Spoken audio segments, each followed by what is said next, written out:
আজকে আমি কিন্তু স্ট্রবেরি গাছ বসানোর জন্য বন্ধুরা এইভাবে মাটি প্রস্তুত করে নিয়েছি। একটু দেরি দিয়ে শুরু করলাম ভিডিওটা। তো মাটিটাকে এরকম আলগা করে নেওয়ার জন্য এর সঙ্গে হালকা পরিমাণ অল্প কিছু পরিমাণ বালি মিশিয়েছিলাম, আর তার সাথে কাঠগুঁড়ো কিন্তু মিশিয়ে নিয়েছি। দেখতেই পাচ্ছেন হালকা হালকা সাদা সাদা দেখা যাচ্ছে। মাটিটা এরকম ঝুরঝুরে করে নিয়েছি।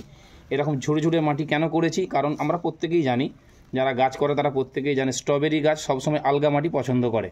তো এর সাথে আরও মিশিয়ে নিয়েছি দেখবেন একটু পাতা পচা সার। আমি কিন্তু কোনো রকমভাবে রাসায়নিক সার মিশাইনি। এরপরে আমি কিন্তু এই পাত্রগুলোতে যাতে লাগাবো এইভাবে তাতে কিন্তু ভরে নিচ্ছি। দেখুন কিছুটা রয়েছে, আমি এইভাবে ভরে নিলাম।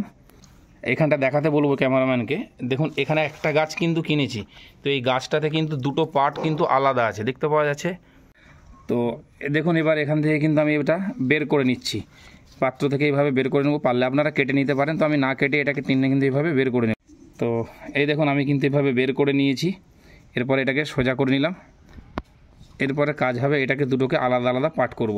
তো চলুন আস্তে আস্তে আমি আলাদা পার্ট করে নিই। এখানটাকে প্রথমে একটু মাটিগুলোকে সরিয়ে নিচ্ছি, এরপরে এটাকে আলাদা পার্ট করে নেব। এই দেখুন খুব ইজিলি, আপনারা চেষ্টা করলে পারবেন, তবে একটু সাবধানে করবেন। আমি কিন্তু দুটোকে আলাদা পার্ট করে নিলাম। দেখুন পাত্রগুলোকে এইভাবে কিন্তু ভর্তি করে নিয়েছি। তো দেখুন এইভাবে করে নিলাম ফাঁকাটা, এই যে এইভাবে মাঝখানটা একটু ফাঁকা করে নিলাম। এই দেখুন হাতে কিন্তু আমার গাছটা এখনও রয়েছে। এইভাবে কিন্তু আমি বসিয়ে নেব। আর এই যেটা কথাটা বলছিলাম, গাছটা কিন্তু কখনোই এই গাছের যে গোড়াটা আছে এটা কখনো মাটির কিন্তু নিচে যাবে না, তাহলে কিন্তু পচে গিয়ে গাছটা মারা যেতে পারে। এই কথাটাকে কিন্তু খেয়াল রাখতে হবে। তো দেখুন দুটোকে কিন্তু ফাইনালি পটিং হয়ে গেছে। এরপরে কাজ হবে এগুলোতে জল দিয়ে দেবো পর্যাপ্ত পরিমাণে। দেওয়ার পর কিন্তু শেড এরিয়ায় রেখে দেবো 3 থেকে 4 দিন বা 6 দিন, তারপরে কিন্তু রোদে নিয়ে আসবো।